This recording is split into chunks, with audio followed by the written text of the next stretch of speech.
হরে কৃষ্ণ। সুখদেব গোস্বামীর জন্মকথা। সুখদেব গোস্বামী হলেন ব্যাসদেবের পুত্র। একবার মহাদেব পার্বতীকে নিয়ে একটি বৃক্ষের তলায় বসে তিনি শ্রীমদ্ ভাগবত কথা শোনাচ্ছিলেন।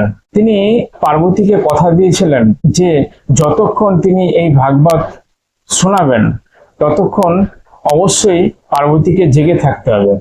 তিনি আরেকটি শর্তও দিয়েছিলেন যে ভাগবত কথা শুনতে শুনতে সে যেন মাঝে মাঝে একটি করে হু শব্দ বলে।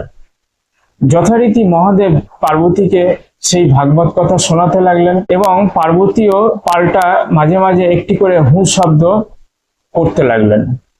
কিন্তু এক সময় পার্বতী তন্দ্রাচ্ছন্ন হয়ে গেল, কিন্তু সেই হু শব্দটি কিন্তু পুনরাবৃত্তি চলতেই থাকলো। মহাদেব অত্যন্ত আনন্দ সহকারে সেই ভাগবত শোনাতে লাগলো, কিন্তু যখন শোনানো শেষ হয়ে গেল তখন পার্বতী দেখলো যে পার্বতী তন্দ্রাচ্ছন্ন এবং সে ঘুমাচ্ছে। তাহলে হু শব্দটি কে করেছে? তিনি জানতে পারলেন যে বৃক্ষে একটি সুখ পাখি আছে, সেই সুখ পাখিটাই এই হু শব্দটি করেছিল এবং তিনি সমস্ত ভাগবত পুরাণের যত গোপনীয় কথা সব সে শুনে নিয়েছে।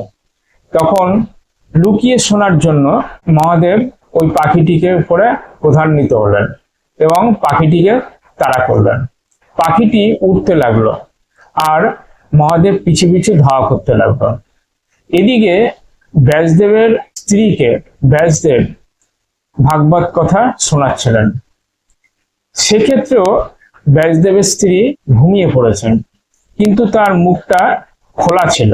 তখন সেই সুখ পাখিটি ভয়ে ওই মুখের ভেতরে অর্থাৎ ব্যাসদেবের স্ত্রীর মুখের ভেতর ঢুকে গর্ভে গিয়ে লুকিয়ে বসে থাকে। মহাদেব তখন সব জানতে পেরে সেখানে এসে হাজির হলো এবং তখন সুখদেবকে অর্থাৎ সুখ পাখিটিকে অভিশাপ দিল যে 16 বছর সে ওই মাতৃগর্ভেই থাকবে। তখন ব্যাসদেব মহাদেবকে বোঝালেন যে যে ভাগবত কথা পাঠ করে এবং যে ভাগবত কথা শোনে দুজনেই ভাগ্যবান ব্যক্তি। তারা পূর্ণ কর্ম করে থাকে, তারা নানান গুণের অধিকারী হয়ে থাকে।